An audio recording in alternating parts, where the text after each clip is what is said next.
Hi, it's Steve Riley. Welcome to this episode of Great Practice, Great Life.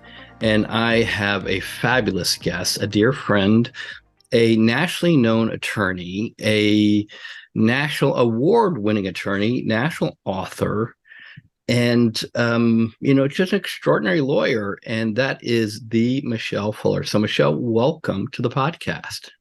Thank you, Steve. I'm delighted and honored to be here. So it's thrilling to have you, but when people know you and meet you, they don't know your story and they don't know the lessons that you have learned to do what you've done and what you've built. So let's kind of talk about who you are today. And then let's talk about how you got where you're at just for a few minutes. Does that work? Sure. Sounds So, good. so let's talk. So I know because I know this about you. So let's talk a little bit about your practice. Talk to people about how you Mhm. describe your practice. I'm a special needs planning attorney, and the focus of my expertise is settlement planning. And so that's I would say my favorite part of what I do as far as practicing law.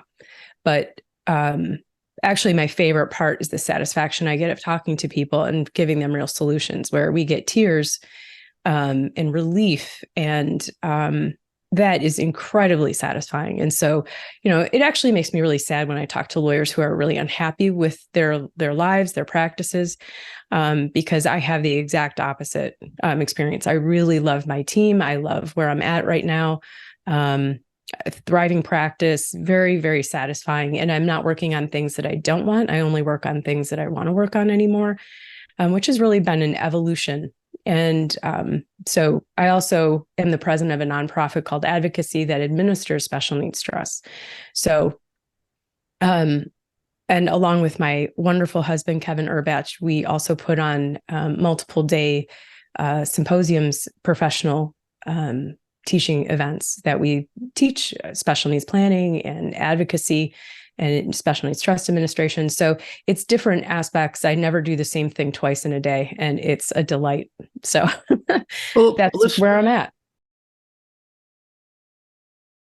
you have a child with autism, Mm-hmm. ADHD, and you're committed to being a mom and you're practicing law part time.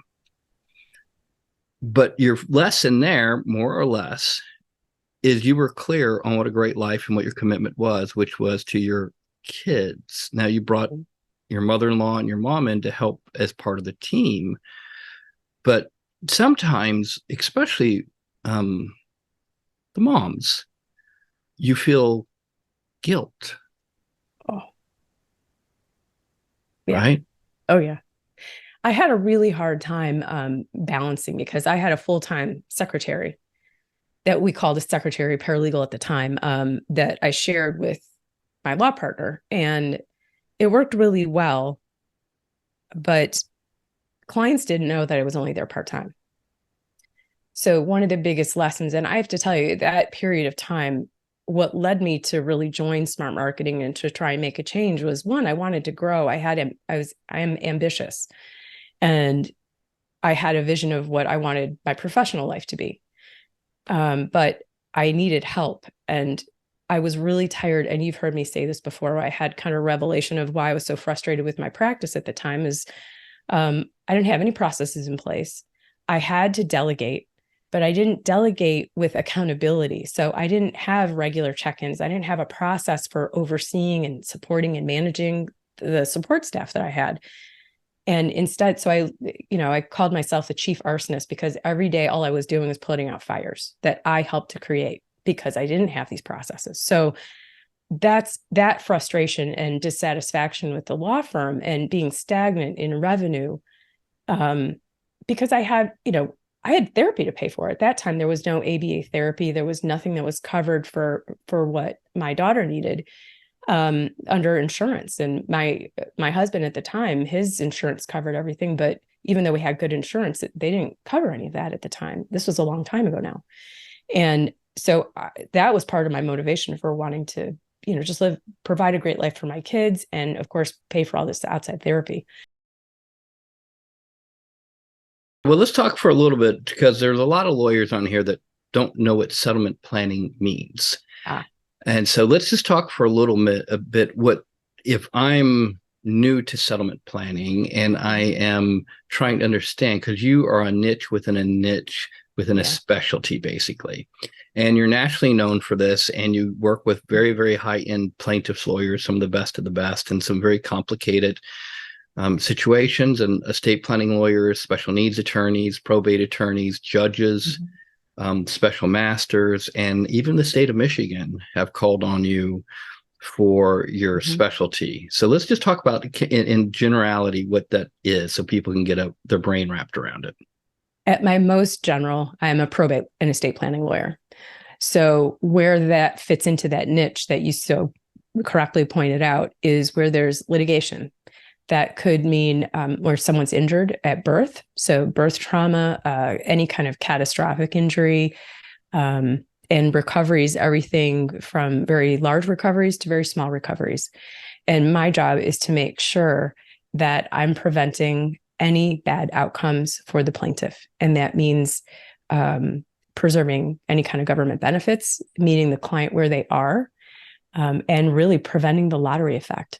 So, in different aspects. And the other part of what I do is help protect the law firm because the law firm is a litigation firm. That's what they do. I don't do that.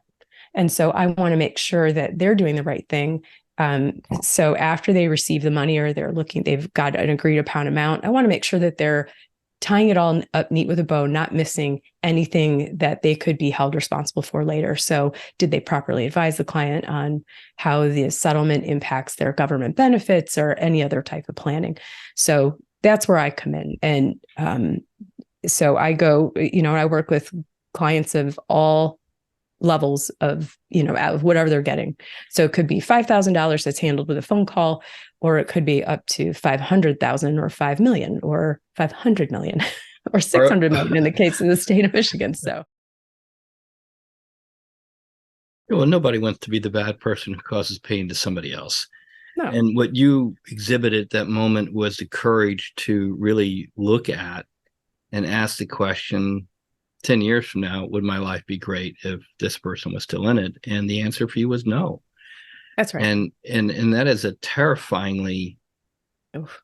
difficult thing to look at. So you so and this is great from the perspective that not that you went through a divorce, but you had the courage to go through a divorce, raising kids now as a single mom, right?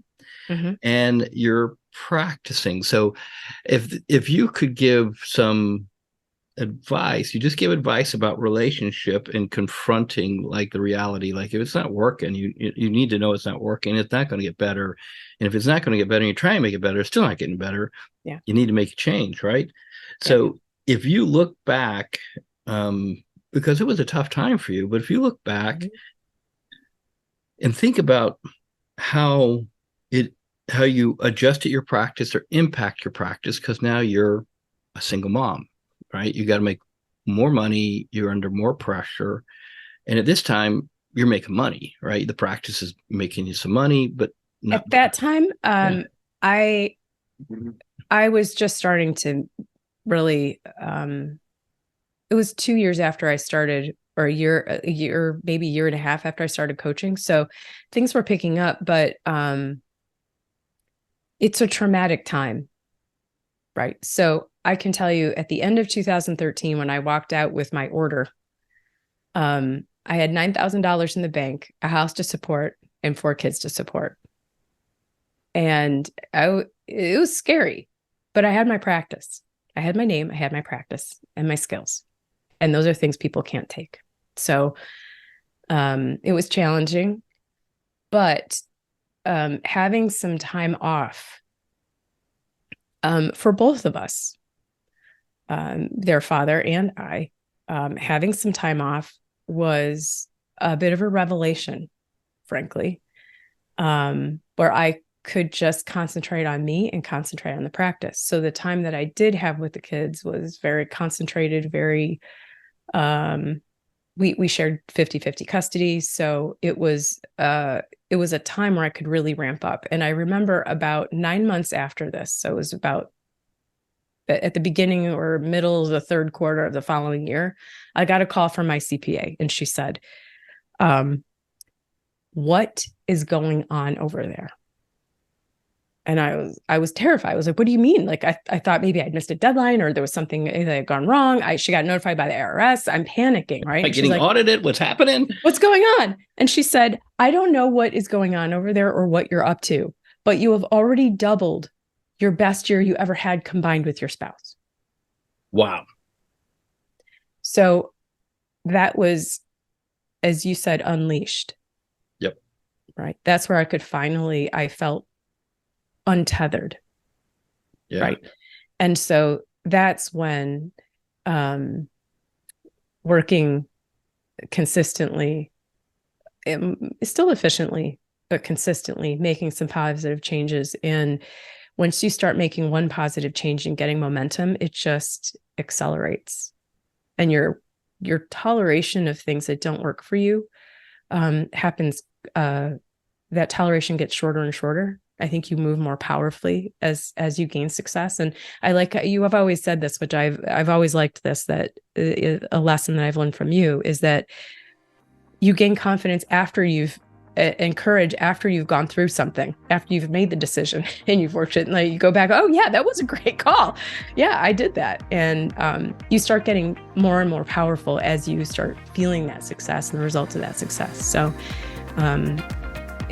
it's been a powerful growth period since then in many different ways.